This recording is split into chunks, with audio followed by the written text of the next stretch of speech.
Сайн байцгаана уу хүүхдүүд ээ. Өнөөдрийн монгол хэлний хичээлээр үйл үгийн хээг зөв залган бичих батлах хичээл орохоор бэлтлээ. Багштайгаа хамтраад төөр өгүүлбэрийг уншаарай. Би цонхоор ойр орчноо харах дуртай.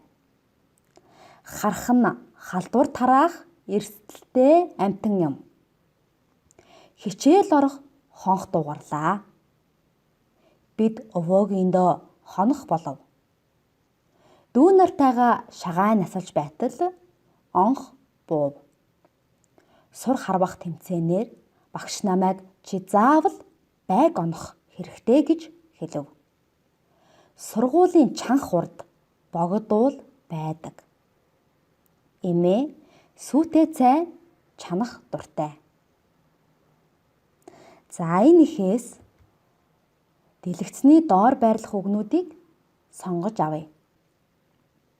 Эдгээр үгс юугаараа ижил, юугаараа ялгаатай байна вэ?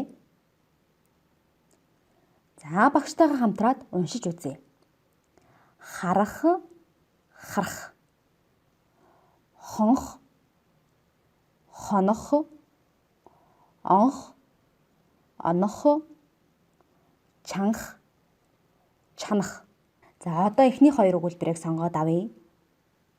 Би цонхоор ойр орчноо харах дуртай. Харах нь халдвар тараах эрсдэлтэй. Энэ хоёр үгийн утгыг бүгдээрээ толь бичиг ашиглан мэдэж авцгаая. Харах гэдэг үг нь нүдээр үзэх юм харахыг хэлнэ. Харах гэдэг үг нь хөнөөлөхтэй нэг зүйлийн хулганыг хэлдэг байна. Харах, харах гэдэг үг юугаараа ялгаатай байна вэ? Харах гэдэг үг нь балархай эгшиггүй, харах гэдэг үг нь балархай эгшигтэй.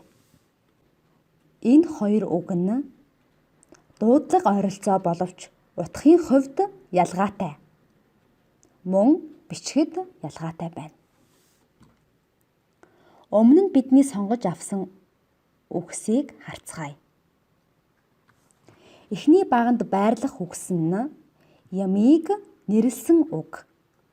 Дараагийн баганд байрлах үгс нь үйл хөдлөлийг нэрлсэн үг байх нэ.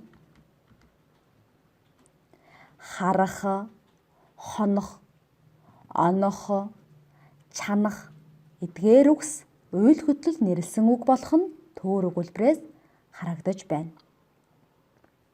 Тэгвэл үйл үгийн хээ ямагт өмнөө эгшигтэй бичигддэг. За бүгдээрээ жишээ авч харцгаая. Харахыг хонхоор, онхоос, чанахын. Ялгах үүргээр орсон балархай эгшиг гээгдэхгүй гэдгийг бид өмнө нь үзэж байсан. Сурагчид та бүхэн дараах дасгал даалгаврыг дэвтэртээ цэвэр нямбан бичиж хийгээрэй. Дасгал 1. Дараах хоёр үгийн аль нь зөв бичигдсэн бэ? Зөв хариултыг дугуулаарай. Дасгал 2. Цэгийн оронд аль үг нь тохиромжтой вэ? Тохирохыг олж бичээрэй. Дасгал 3. Зүйрдсэн үгийг зөв харгалзуулаарай. Дасгал 4. Зөв бичигдсэн үгийн ард зэ үсэг бичээд дэвтэртээ төөж бичээрэй. Ингэхдээ алдаатай үгийг бичих шаардлагагүй шүү. Дасгал 5. Тохирох нөхцөлийг зөв залган бичээд холбоо үг бүтээгээрэй. Хүүхдүүддээ амжилт хүсье. Гэрийн даалгаварт дасгал ажлын номын хуудас 39, даалгавар 76, төөр өгүүлбэр гэсэн эхийг маш сайн уншаад цээжээр бичин алдаагаа аав ээжээрээ хянуулан гарын үсэг зурулаад багш руугаа илгээгээрэй.